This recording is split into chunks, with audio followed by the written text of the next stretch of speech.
सांगलीमध्ये विशाल पाटलांचा बंडाचा झेंडा कायम आहे का असा सवाल उपस्थित होतोय।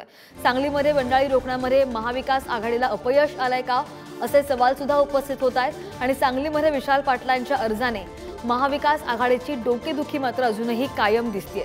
सांगलीमध्ये चौरंगी लढत होण्याची दाट शक्यता दिसून येते आणि अर्ज मागे घेण्यासाठी अवघी काही मिनिटं उरलेली आहेत, मात्र हा तिढा अजूनही सुटत नाहीये। अधिकची माहिती घेऊयात, आमचे प्रतिनिधी स्वप्नील पाटील आपल्यासोबत फोनलाईनद्वारे आहेत। स्वप्नील, आपण पाहतोय तिढा अजूनही कायम आहे, सुटत नाहीये, नेमकं काय होते तिथे? नक्कीच श्रद्धा, आज दुपारी 3 वाजेपर्यंत सांगली लोकसभेसाठी उमेदवारी अर्ज माघार घेण्याची मुदत होती, परंतु विशाल पाटील यांनी अपक्ष अर्ज कायम ठेवल्याचं दिसून येतंय। अद्याप तरी विशाल पाटील यांनी माघार घेतलेली नाही आहे। त्यामुळे सांगलीमध्ये महाविकास आघाडीच्या डोकेदुखीमध्ये तर वाढ झालेली आहे।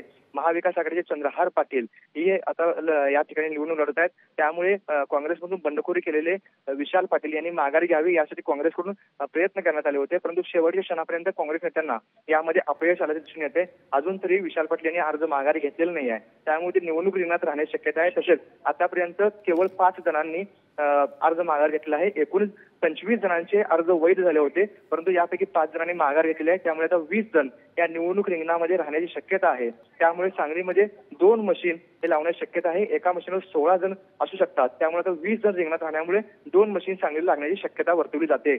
श्रद्धा, बरोबर आहे स्वप्नील, 3 वाजेपर्यंत ही वेळ होती, ती वेळ सुद्धा संपत आली आणि सांगलीमध्ये आता चौरंगी लढत होईल अशी दाट शक्यता सुद्धा आहे।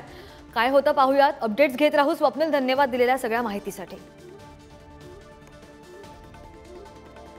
तर सांगलीमध्ये विशाल पाटलांचा बंडाचा झेंडा कायम आहे का असे सवाल उपस्थित होत आहेत, कारण की उमेदवारी अर्ज अजूनही त्यांनी मागे घेतला नाही आणि सांगलीमध्ये बंडाळी रोखण्यामध्ये महाविकास आघाडीला अपयश आलंय का अशा चर्चांना सुद्धा मोठ्या प्रमाणात उधाण येत आहे। त्यामुळे विशाल पाटलांच्या अर्जाने महाविकास आघाडीची डोकेदुखी मात्र अजूनही कायम आहे आणि सांगलीमध्ये चौरंगी लढत होण्याची दाट शक्यता सुद्धा वर्तवण्यात येते। आपण पाहिलं की सांगलीमध्ये उमेदवारी मिळाली नाही, त्यामुळे विशाल पाटील नाराज होते आणि त्यामुळे आता ते